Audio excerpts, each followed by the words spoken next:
arranca La Máquina de Pensar con Juan Cora en controles de emisión, ahí, y con Gustavo Germán en la puesta a punto, amigos, en esta semana que viene surtida, ya se los voy adelantando, esta última semana de enero, viene surtida, planteamos Borges, Rabanal, Presa, poetas, porque va a estar Diego Presa, va a estar Rodolfo Rabanal, vamos a estar oyendo ponencias de el encuentro sobre Borges en Fraiventos, todavía quedan varias ponencias, incluso la semana próxima también nos quedan 2 más, y también fundamentalmente hablaremos de poesía, y no sé por qué, por esas cosas, esos sincronismos, esas alineaciones, estos poetas son todos del interior. En este caso estamos arrancando hoy lunes, llamando a la ciudad de Carmelo para hablar con Daniela Belenda. Daniel, ¿estás ahí? Sí, ¿qué tal, Pablo? Un gusto. ¿Cómo andás? Muy bien, ¿ustedes cómo andan por ahí? Muy bien, Postales y Fotografías es el nuevo poemario, ya tenés uno anterior, que viene con, decíamos en La Máquina de Pensar, ahí en el blog, viene con un prólogo de Hugo Giovannetti. Sí, de Hugo Giovannetti, sí. Y él dice algo que me pareció interesante y que arrancás este libro con un epígrafe, un libro que es un libro breve pero tiene muchas citas, muchos epígrafes, está como atravesado por otros poetas, por otras poesías. Sí, es verdad. Y dice, entre otras cosas, este epígrafe de Juan Gelman: entre tantos oficios ejerzo que no es mío, ¿no? Como que planteas en el arte poética que que sos un invitado a la poesía. Sí, soy un invitado porque la poesía como que se me ha impuesto, te diría, por eso hablo de ese amo que dice Gelman, ¿no? Que ese patrón que te obliga a trabajar día y de noche, pero en mi caso sí, Pablo, es más reciente porque yo vengo de toda una carrera de 40 años de periodismo escrito, y más reciente, hace unas 2 décadas, me zambullí en la narrativa, ¿no? Novelas, cuentos sobre todo. Y la poesía como que la había dejado como para el diario íntimo nomás, ¿no? Como una especie de bitácora íntima. Una bitácora, exacto, sí, era lo que tenía en los cuadernos, una bitácora íntima donde recogía algunas impresiones que yo pensaba que eran estrictamente personales y por eso no merecían ser publicadas o editadas. Hasta que los vio el poeta coloniense, también otro del interior, Luis Carro, y fue el que me dijo: mirá, esto tiene algún valor literario, digo, yo te aliento a que no descuides esta beta tuya, digo, seguí con la narrativa, por supuesto, pero no descuides la poesía. Eso fue el gran consejo de Luis hace unos 10 años más o menos. Y dice, bueno, vas a tener que sacar algún libro de poesía. Vas a tener que sacar. Daniela Belenda... Digo, es un amor un poco tardío. Sí, es un amor... Como creador de poesía, ¿no? Como poeta. Bueno... Y me considero bisoño todavía, ¿no? Bueno, yo recuerdo de alguien que ahora no recuerdo quién exactamente, decía que las vocaciones no existen solo como tales, sino que siempre toda persona es un abanico de vocaciones que se pueden ir abriendo en distintos momentos de la vida. Yo sé que leía a eso de las vocaciones, justamente. Ricardo Piglia, el gran escritor argentino recientemente fallecido, un reportaje que le hacía página 12, creo. Y decía que en sus diarios, ¿no? De Walter Renzi. Sí, Emilio Renzi. Dice, vocación ni pensarlo. Dice, no, es algo de la escritura... ni pensar en que es una vocación, es algo que se nos impone, dice, una cosa así. Es más una obsesión, hasta una adicción, dice él, algo que no podemos dejar de hacer, que una vocación, decía. Bueno, vos, uno de los epígrafes es de una célebre carta, un poeta de Rainer Maria Rilke, que es famoso, donde él dice, digamos, en esa nota, en esa carta, me recuerdo, y bueno, vos lo sintetizás, le dice a un joven escritor que, bueno, es muy sencillo. Si usted... Es sencillo, en el fondo, sí, claro. Si usted puede dejar de escribir, bueno, entonces no es necesario... Si puede vivir sin escribir. Claro, si puede vivir sin escribir. Le dice, joven amigo, en el fondo dice, usted tiene que contestarse esta pregunta. Si puede vivir sin escribir, entonces no escriba. Yo le aconsejo con eso. Ahora, lo que estaba diciendo, si no podés vivir sin escribir, entonces escribí. Claro, si no podés vivir sin escribir, ese es el punto, sí, no le des bolilla a nadie y sobre todo a la repercusión exterior, ni nada de eso. Claro, no podés pensar en eso. La idea es que bueno, que es un camino interior de alguna forma. Y bueno, lo de la vocación, sí, también se supone que vocación viene de un llamado, Claro, que es interior, ¿no? Daniel, acá yo dije al principio que no, honestamente hablamos de tu primer libro de poesía, pero no me acuerdo. Me acuerdo de la novela, sí, que era un thriller 30 político. poemas se llamaba. Sí, me acuerdo de la novela que era el thriller político, aquel El Día del Plomo. Sí, que era ahora sigo con eso, ¿no? ¿Eh? Va a salir una parecida, que se llama El Americano, por el Grupo Editorial del Sur de Buenos Aires. Ah, mirá. En estos meses. El Americano me hace acordar al Americano Impasible, de Graham Greene. ¿Te acordás que vos me dijiste que le faltaba a mi novela, entre otras cosas, que le falta al Día del Plomo, me refiero, le faltaba a alguna gente de la CIA o algo así? Y yo lo tomé en serio esa acotación tuya. Está bien. Pero no acá habla de un ex agente de la CIA. No me tome tan en serio. Daniela Belenda, en este libro en concreto, postales y fotografías, que viene, digamos, dividido en distintas secciones, arte poética. Secciones, claro, por tema. Postales familiares, postales montevideanas, postales porque uruguayas. me ocurrió porque era muy diferente el abanico de temas, ¿no? Lo que sí está atravesado por epígrafes, está atravesado sobre todo por, como si hubieras hecho también. Te pregunto, si planteaste hacer una especie de collage también de poetas dentro de tu poesía. Claro, sí. Pensé en incluir alguna frase o versos interesantes de alguna poeta que me gusta, que admiro, ¿no? Sí. Por ejemplo, está la sombra o la figura, más que sombra, del gran Falco, ¿no? Liber Falco. Ah, Liber Falco, claro. Sí, Liber Falco me encanta. Para mí es uno de los mejores poetas uruguayos. Sin más. Cuesta creer que no lo hayan reconocido, que su generación no lo haya reconocido, ¿no? Pero sí, bueno, después pero está expuesto. Y hay un verso a mí que realmente te digo, estamos hablando de todo como los locos, que dice: de esta rara costumbre de estar vivos en el torbellino de los días. Sí, eso que se lo robé a Hellman, no digas nada. Ah, bueno, sí, me pareció impresionante, está muy bien el verso. Porque hay como versos... O algo parecido, ¿no? Mirá, yo hago como Picasso, ¿viste? Él decía, no hay que imitar, hay que robar. No, pero hay incluso como canciones... este poema me gusta mucho, sí. Está muy bien, sí. Está dedicado a mi viejo, sí. Que justamente falleció el año anterior de salida del libro. Sí. Está en postales familiares. Claro. Habla de un asado familiar, ese tipo de cosas, ¿no? Sí, porque la idea del título, ¿no? Es porque, como decía Kundera, la memoria fotografía en realidad, no filma. No te llevas toda la película, ni mucho menos, ¿no? Claro. De ciertas personas importantes, uno tiene momentos, imágenes instantáneas, ¿no? Una foto, te quedan fotos en realidad. Sí. Y la postal, por aquello, bueno, ese tipo de comunicación que ya no existe, ¿no? Unos alumnos me preguntaban, que yo tuve clase en el liceo, me preguntaban, ¿postal qué es eso? ¿No? Bien, el objeto postal les resultaba absolutamente extraño, ¿no? Bueno, uno tenía que escribir a un lugar donde uno estaba, generalmente de vacaciones, ¿no? Y mandaba un mensaje cortito a otra persona, ¿no? Claro. Muy resumido dónde estaba, qué estaba haciendo, con quién estabas, cuándo volvía en todo caso, y más nada.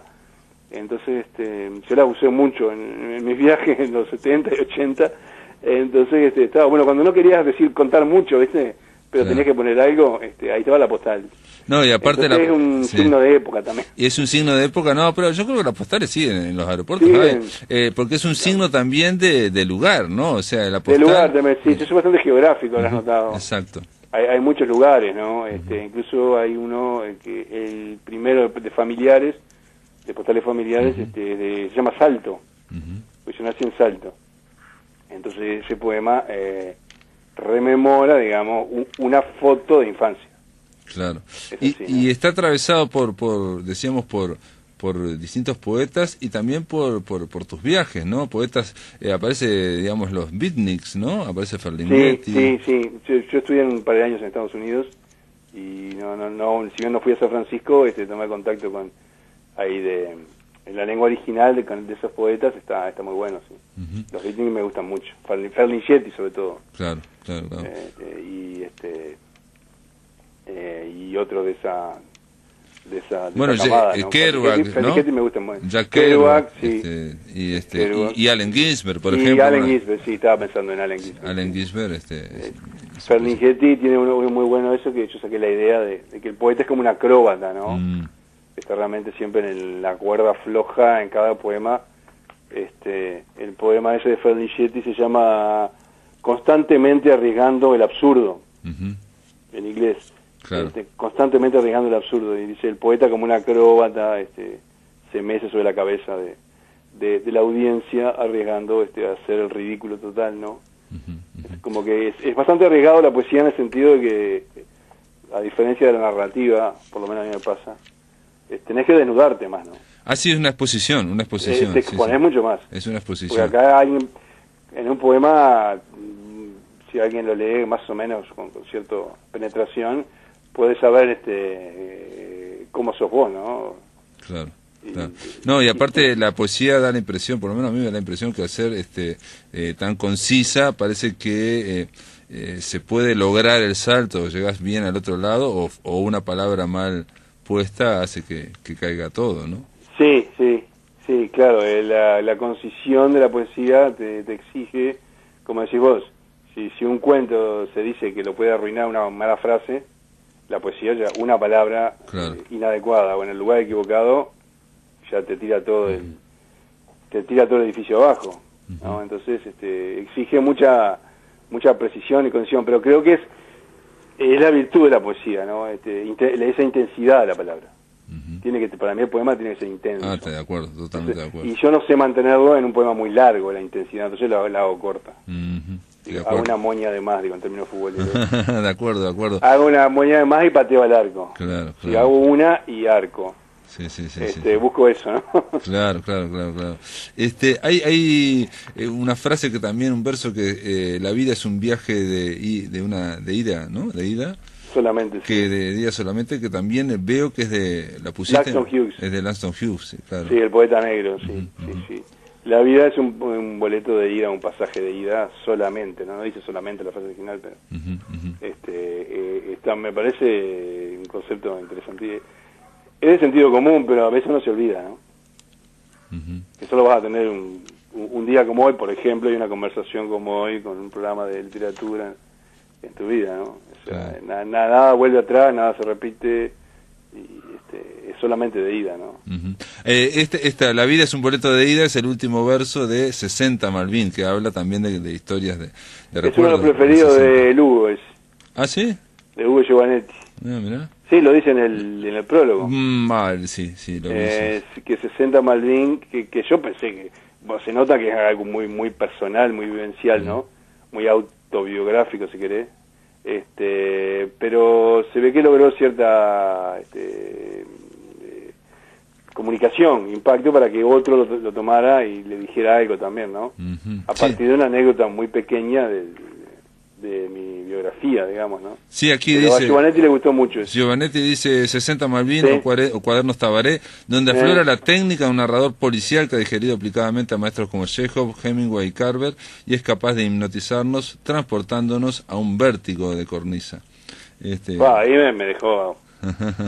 me dejó bien Giovanetti. Sí. Pero podemos leer alguno. También cuento historia, ¿no? A veces dentro del poema cuento en resumen una historia, como esta, por ejemplo. ¿Querés que lea ese? Sí, o bueno, Cuadernos Tabaré también, que lo menciona Giovanetti. Tabaré, que es interesante porque adopto la voz de un niño. Y es como un cuento realmente. Es realmente una historia, sí. Sí. Está en la página 65 ese. Cuadernos Tabaré, que como te digo, Giovanetti dice que es uno de los más acertados, digamos. Cuadernos Tabaré. Ayer tuvimos clase con el otro tercero, porque la maestra faltó. Hoy volvió y estaba rara. Nos mandó una redacción. Tema, la familia. Tenía unos lentes negros y muy grandes. Ella nunca usa lentes. Que no se sacó ni en el recreo. Yo no escribí mucho, porque la maestra nos gritaba y pedía que entreguen pronto. Hay un error de gramática a propósito, ¿no? No que entregaran pronto porque es un niño que habla, ¿no?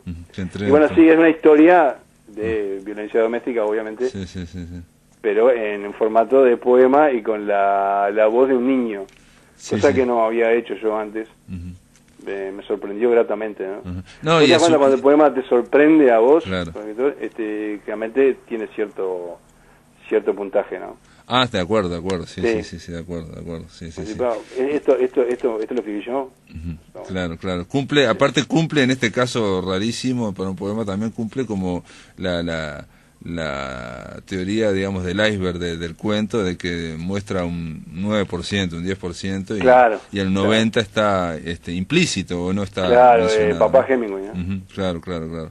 Y el otro, a ver, el de aquellos domingos, el El de los 20, domingos, está en a la ese le página puse, 24. ¿cómo lo había puesto ese? Aquellos domingos, en la Pues página me 24. cuesta volver, ¿sabes? Al libro. En la página 24. 24 primeros. Es un ejercicio bastante fuerte, ¿vos sabés? Emocionalmente. Ujú. Releer lo que escribiste, ¿no? No sé si te ha pasado. ¿Cuánto? Sí, no, pues es que a mí no. Vos has hecho novelas más que nada, pero... No, en realidad lo que sí que hay gente que no se puede ni leer cuando después No, publica. ¿viste? Hay gente que no se puede Dice que no, leer. imposible volver a leerse. En mi caso no es así, pero bueno. No, sí. Bueno, dice, aquellos domingos, mi padre prepara el asado, conversamos de nuestras cosas, de esta rara costumbre de estar vivos en el torbellino de los días. El vino decanta las horas y el sol asciende hacia el mediodía, mientras su vieja espica, ordena el país y el mundo desde el informativo de las 3. Una fotografía realmente. Sí, algo, pero una fotografía levísima, muy leve, ¿no? O sea, también Sí, de nuevo sí. ahí está oculto el 99%, ¿no? Hay un Tal 1%. cual, es el 1 contra el 99. Exactamente. ¿Y qué te iba a decir? Una pregunta final.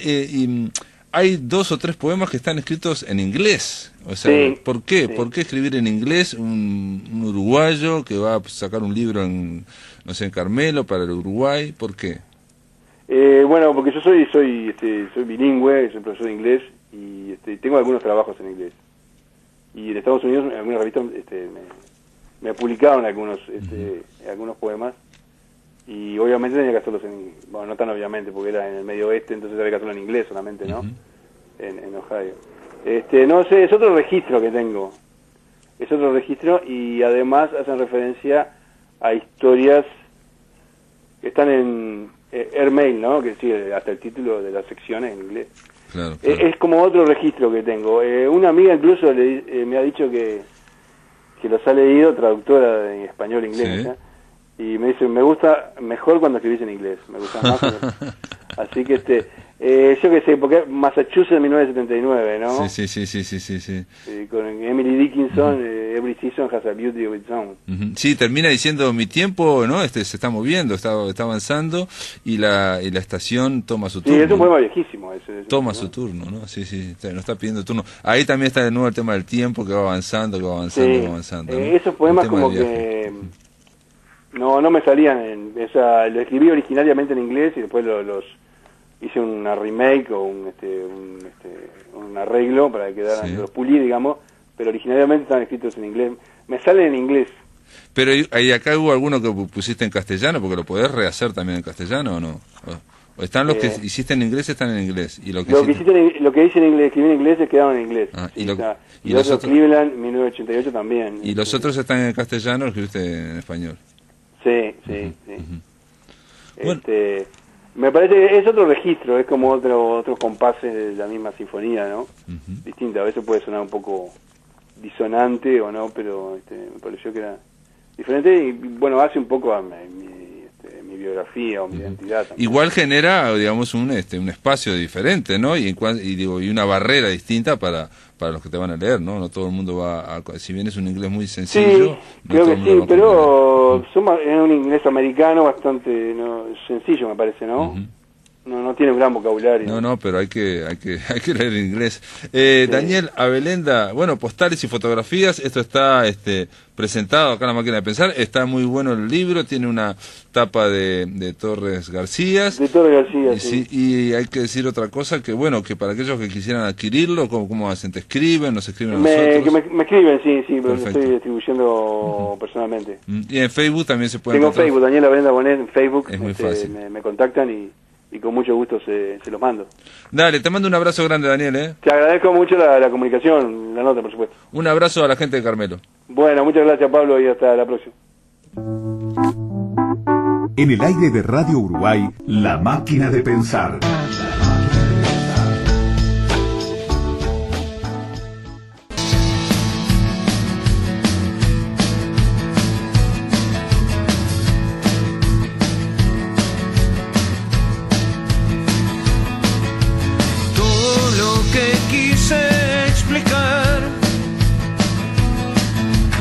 Cenizas de lo que incendié.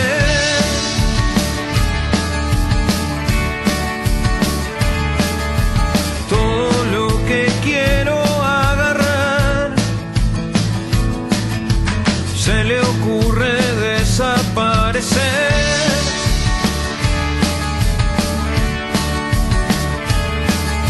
Lo que alguna vez llegó a importar fue flor salvaje en el barrial.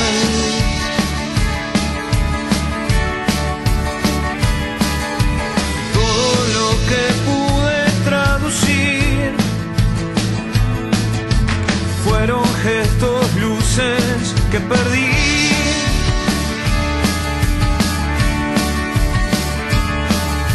Lo que alguna vez llegó fue flor salvaje en el barrial.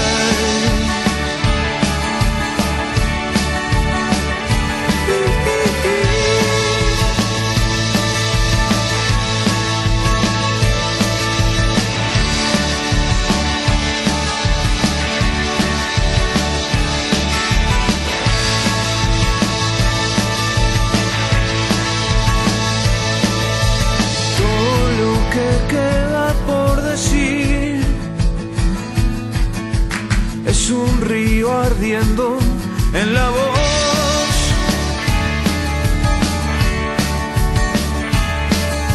Lo que alguna vez llegó a importar fue flor salvaje en el barrial.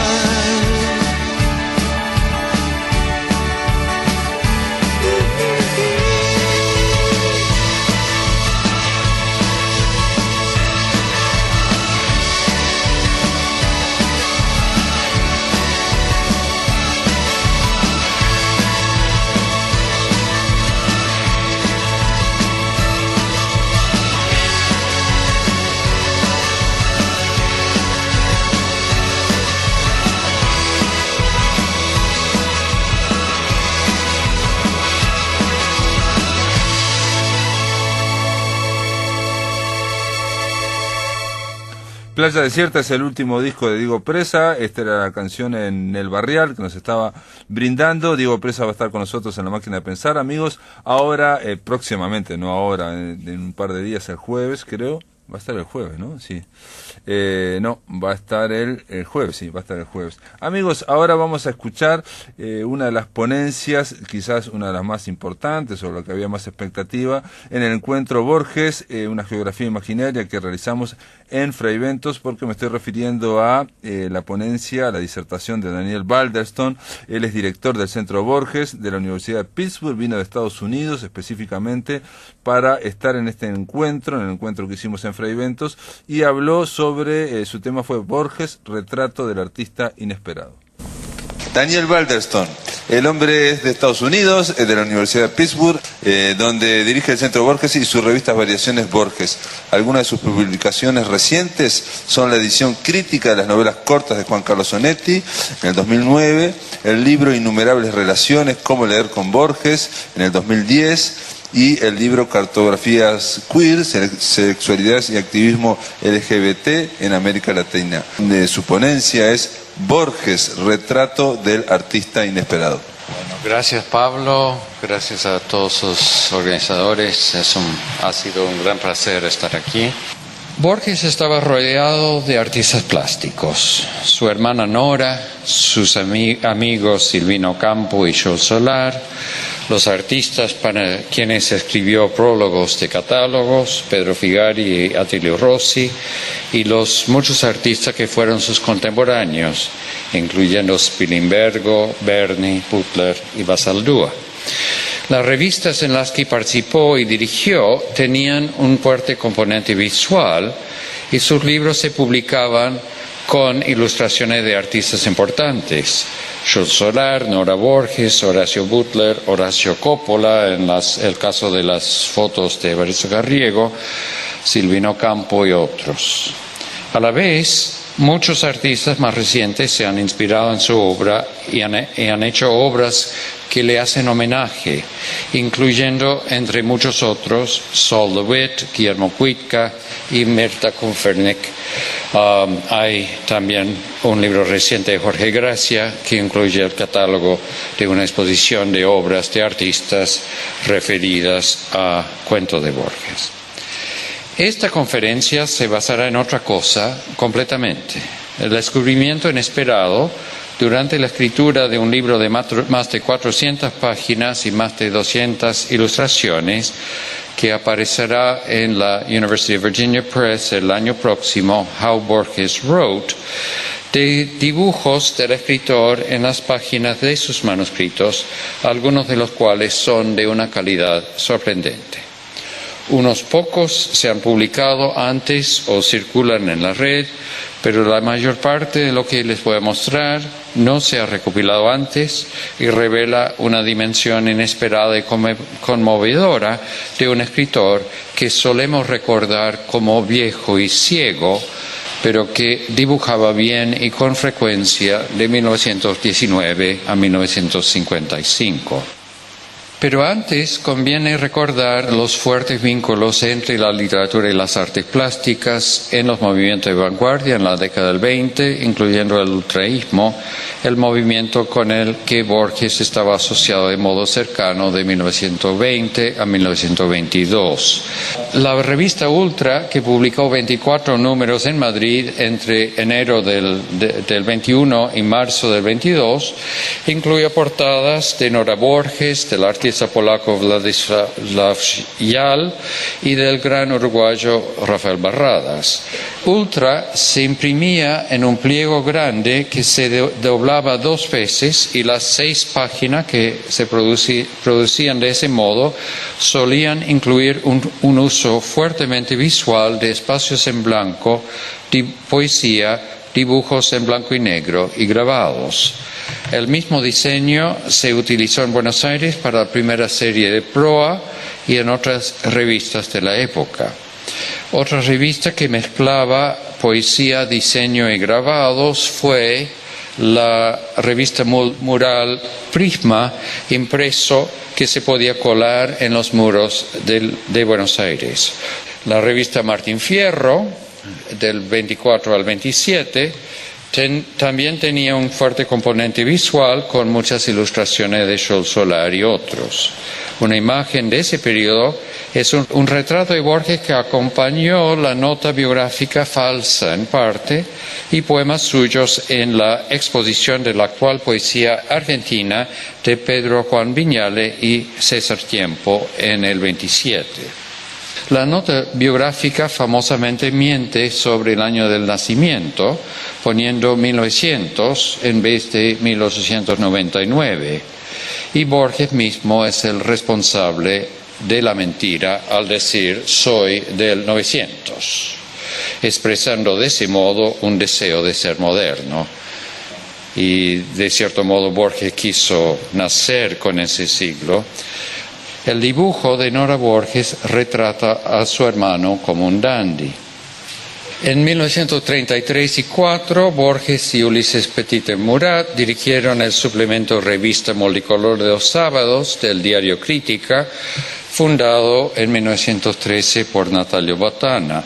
El primer número tenía una ilustración de David Alfaro Siqueiros, que visitaba estas orillas en ese momento gracias a su relación con la uruguaya Blanca Luz Brum, responsable de hacerlo entrar en el Partido Comunista. Siqueiros también pintó un mural en la estancia de Botana y de su mujer, la fascinante escritora Salvadora Medina Onrubia.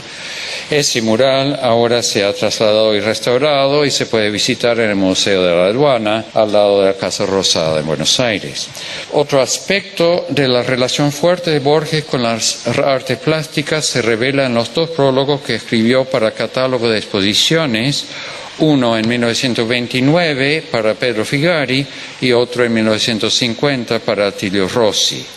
El prólogo a Figari es de especial importancia y fue incluido en parte en el primer prólogo a Everest Garriego en 1930.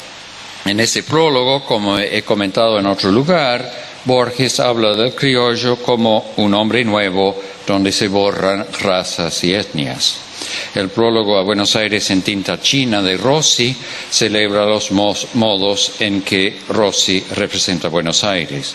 En ambos prólogos, Borges declara su ignorancia de las artes plásticas, pero como veremos, ese gesto es de falsa modestia. Vale la pena mencionar también que tanto Nora Borges como Jules Solar fueron notables ilustradores de libros. La invención de Morel sale en 1940 con una bella portada de Nora y un famoso prólogo de su hermano. Y también Nora hizo dibujos para las portadas de poemarios de Silvino Campo, entre ellos Amarillo Celeste, 1972, y Breve Santoral, 1985. En ese contexto, entonces, vamos a ver qué se puede reconstruir de la carrera secreta de Borges artista. Otro ejemplo de sus dibujos, esta vez del periodo inmediatamente anterior a la ceguera, es un dibujo minucioso de dos gauchos y una carreta, de una carta enviada de una estancia en la provincia de Buenos Aires, donde pasó parte del verano de 1954.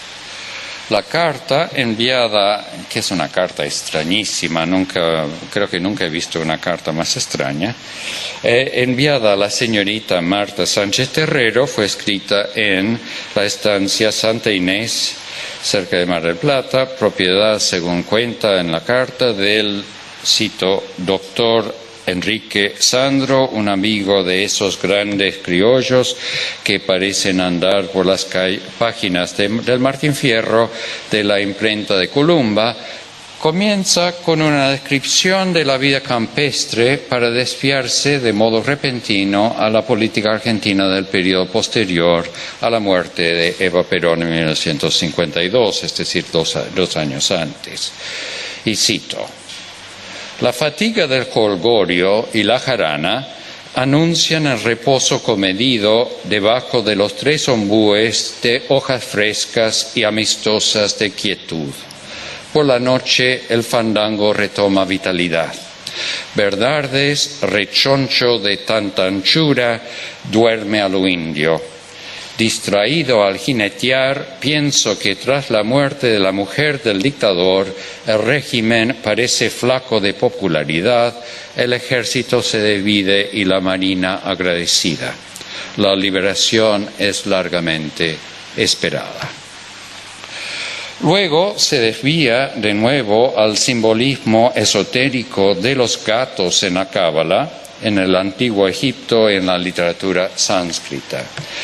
Parecería que ese gato poderoso tiene que ver con la figura de Evita. Y cito de nuevo: una mujer con cabeza de gato. Primacía en el panteón conservaban en la ciudad de Bubastir, donde anualmente consagrábanse peregrinos perdidos del mundo en el mes de mayo. Los lutos eran salvados al fallecer gatos divinos y los restos remitidos a Bubastir para su entierro. Cierra la cita. La extraña carta termina con una discusión de las circunstancias políticas de la composición del primer Martín Fierro en 1872. también discutido ampliamente por Julio Schwartzman, Elida Lois, etc.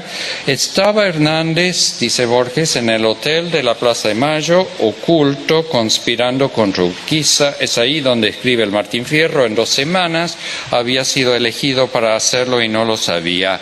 Es una obra impuesta por el destino. Y cierra la carta con elogios de la muerte y transfiguración de Martín Fierro de Ezequiel Martínez Estrada. Cito, un gran libro que recomiendo con entusiasmo y con el dibujo de la carreta y los gauchos. Es difícil establecer de modo claro las conexiones, pero lo que se nota es un nexo entre una reflexión sobre la poesía gauchesca y la política local, lo que Ángel Rama llamaría después los gauchipolíticos rioplatenses. Supongo que podríamos inscribir a Borges un poco en esa veta. La carreta, tan importante en la literatura rioplatense del siglo XIX y presente aún en la novela del padre de Borges, Jorge Guillermo Borges, El Caudillo, en 1922, es con los gauchos un emblema del pasado nacional, pero Borges parece querer asociarlo también con momentos de descontento y crisis político. Hernández en 1872 y él con sus amigos en 1954. Estas asociaciones facilitan la interpretación del que creo que es el más importante de los dibujos de Borges que he podido ver, Viejo Hábito Argentino de 1946. El texto que aparece arriba del dibujo reza así. Y haré una transcripción diplomática reproduciendo exactamente las incertidumbres de Borges al escribir. Yo, en la sospecha emitida a largazo por los críticos de su cabal idoneidad, me atrevo a barruntar lo contrario, el individualismo, ese viejo hábito argentino. Noten la proliferación de signos de puntuación, ¿no? que son los que usa Borges cuando propone sucesivas versiones y no está seguro todavía a dónde va. Corchetes, condenarán a los rasgos señalados por mí como signo de más. Se dirá que los rasgos que he señalado son meramente negativos, signo de más, pesimistas o anárquicos, sino además laberínticos, punto y coma, conjeturando no ser, sino además se añadirá que no son capaces de aplicación política, se los juzgará, signo de más, subrayado, en un blanco que no sabe qué poner ahí. Me atrevo a sugerir lo contrario, comienza de nuevo, alejen, condenen mi parecer rogativa crepúsculo, el fracaso olvido duro, porque el intractable, ofuscado, obcecado, testarudo, error no puede llegar a una verdad. Yo cansado desmayo de abrir, genuina, fúlgida, estricta, fundada, ciencia, sino además genuino, fúlgido, estricto, fundado, libro, saber, acervo, el último talento puro.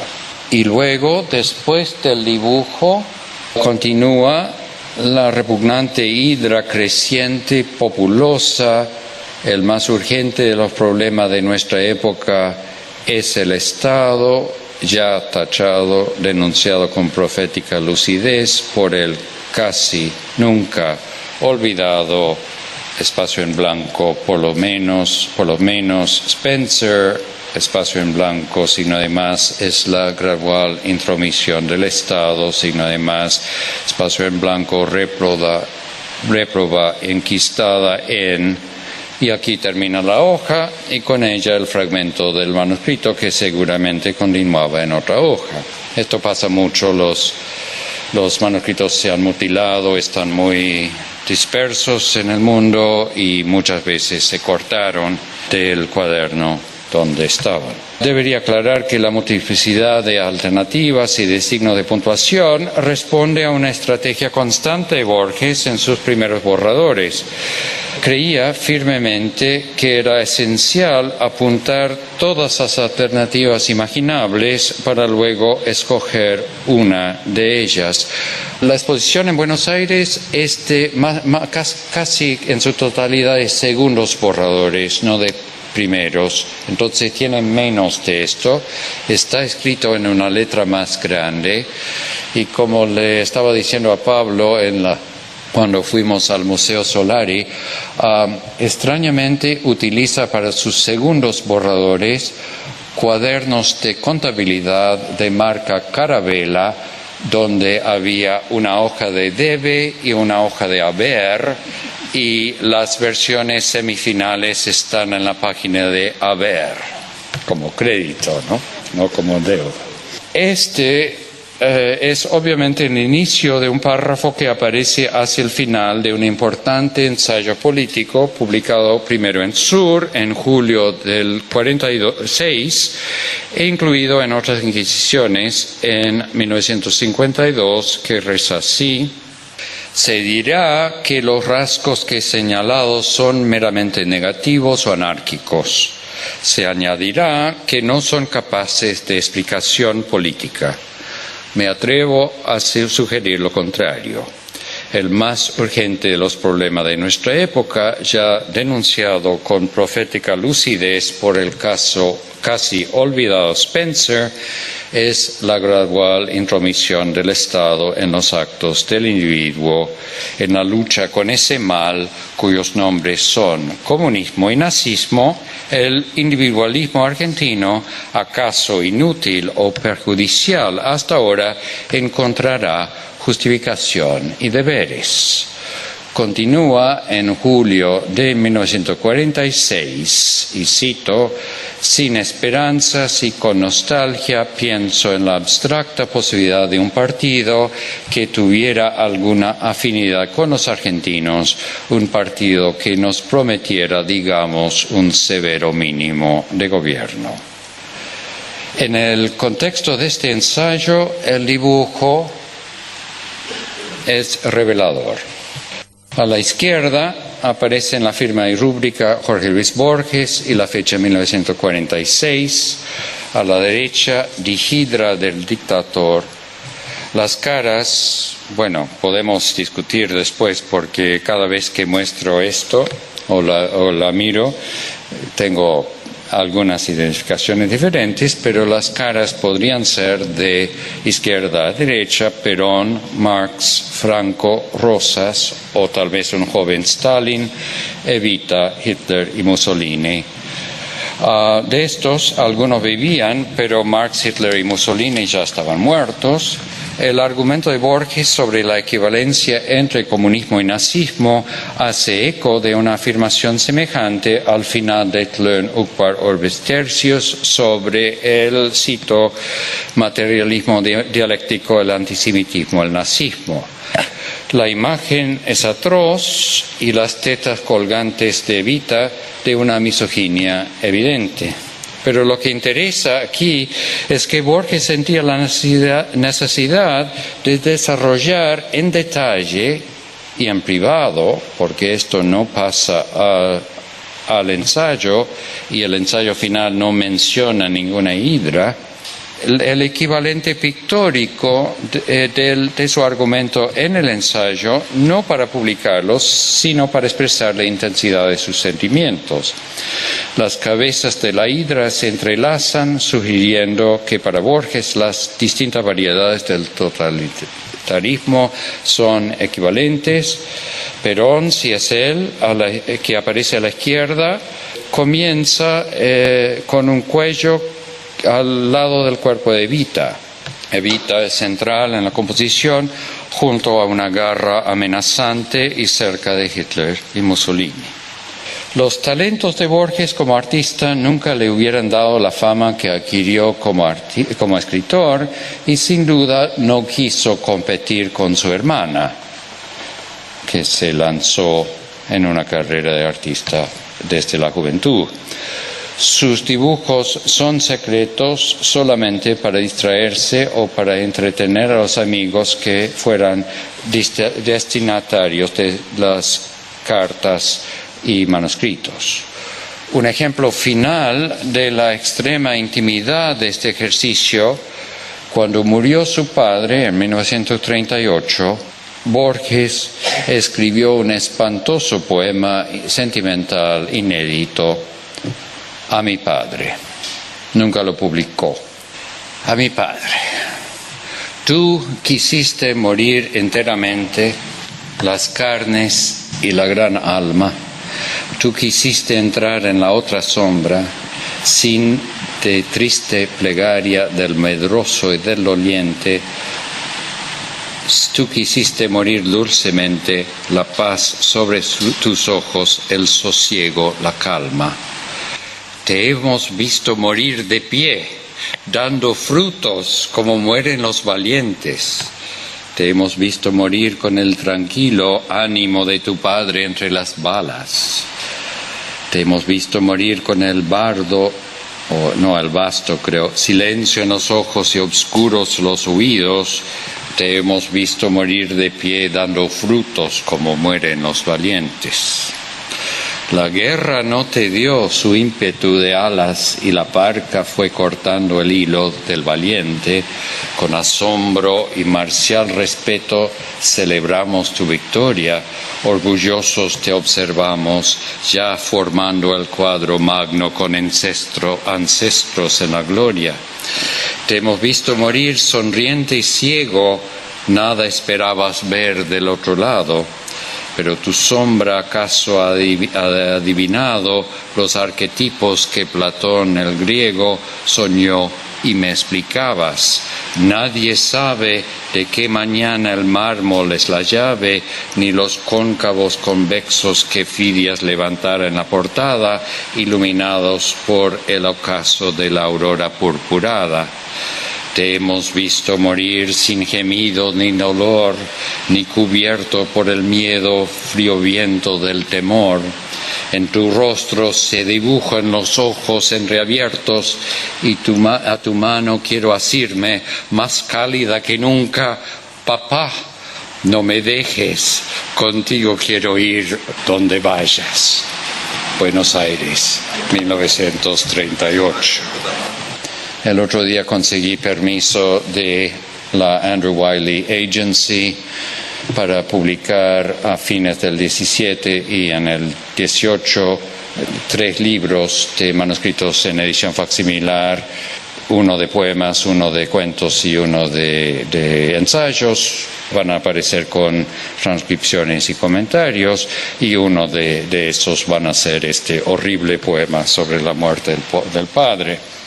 Demuestra el lado sentimental del escritor, un aspecto que logra borrar en 1928 de las sucesivas 4 versiones del poema Francisco López Merino, pero que aquí expresa abiertamente sin querer publicarlo después. El poema termina con el dibujo de un árbol. Borges retrataría a su padre de modo oblicuo en 1940, 2 años después, en Clun Orbis Tertius, en la figura doble de alguien que es explícitamente su padre, y en el amigo inglés Herbert Ashe. Y cito: algún recuerdo limitado y menguante de Herbert Ashe, ingeniero de los ferrocarriles del sur, persiste en el hotel de Arrogué entre las efusivas madreselvas y en el fondo ilusorio de los espejos. En vida padeció de irrealidad como tantos ingleses. Muerto no es siquiera el fantasma que ya era entonces.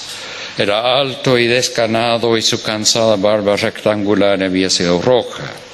Entiendo que era viudo sin hijos.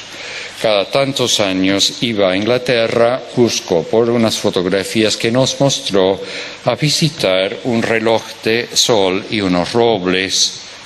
Mi padre había estrechado con él, el verbo es excesivo, una de esas amistades inglesas que empiezan por excluir la confidencia y que muy pronto omiten el diálogo. Solían ejercer un intercambio de libros y de periódicos, solían batirse el ajedrez taciturnamente.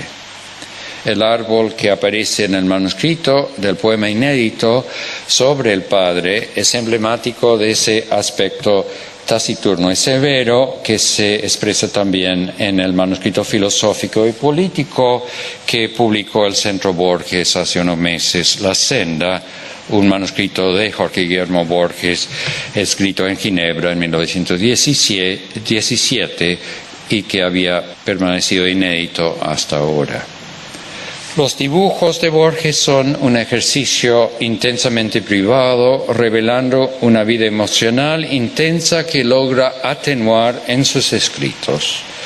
En los dibujos en España expresa su inescrutable nostalgia por Buenos Aires. Una figura demoníaca se dibuja como presentación de los poemas en prosa. Los gauchos y carretas se asocian a sus ideas políticas más fuertes, mientras la hidra atroz expresa su sentimiento de desamparo.